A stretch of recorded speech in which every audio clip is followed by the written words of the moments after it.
Assalamualaikum warahmatullahi wabarakatuh. Alhamdulillah wassalatu ala rasulillah wa ala alihi wa ashabihi wa mawala.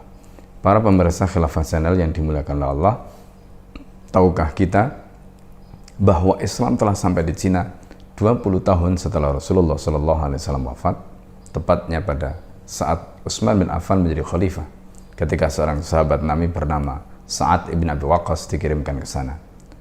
Dan kita hari ini menyaksikan makam Sa'ad bin Abi Waqqas ada di Cina. Umat Islam mengenal kertas ketika mereka sudah sampai ke Cina, dan dari situ duplikasi mushaf Al-Quran dilakukan di zaman Utsman bin Affan ketika mereka sudah mengenal kertas dari Cina.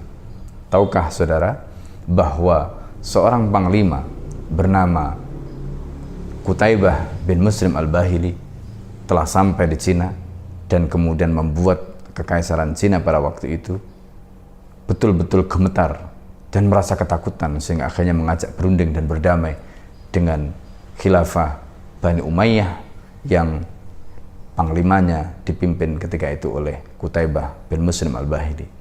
Saudara-saudara sekalian, sejak saat itu umat Islam betul-betul mereka berhasil menyebarkan Islam ke wilayah atau ke negeri tirai bambu itu.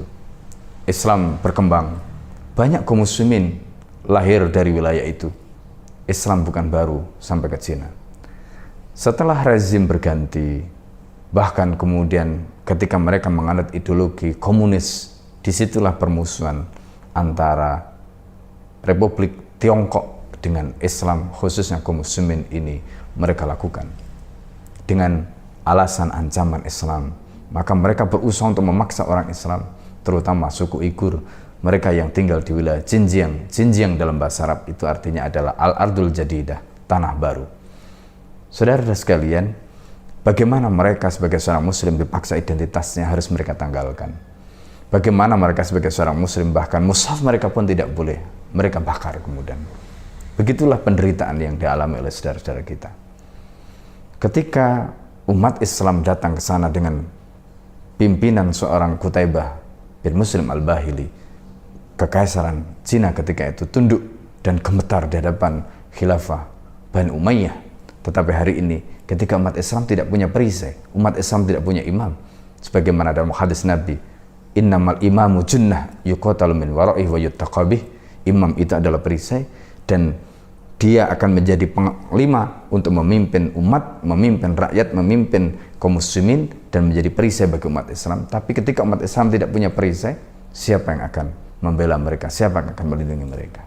Maka hari ini apa yang dialami oleh saudara-saudara kita di Uighur, Xinjiang, membuktikan bahwa umat hari ini membutuhkan bukan sekedar persatuan dengan la ilaha illallah, tetapi la ilaha illallah harus dijaga dan dimartabatkan, la ilaha illallah harus didaulatkan dengan adanya institusi. Dan itulah yang disampaikan oleh baginda Nabi, falzam jama'atul muslimin wa imamahum, terikat, pegang teguh jamaah kaum muslimin, falzim jama'atul muslimin wa imamahum. Inilah perintah agar umat betul-betul mewujudkan institusi tadi, betul-betul memiliki institusi, karena dengan institusi itu mereka akan memiliki junnah, memiliki perisai. Hadanallahu wa iyyakum ajma'in. Assalamualaikum warahmatullahi wabarakatuh.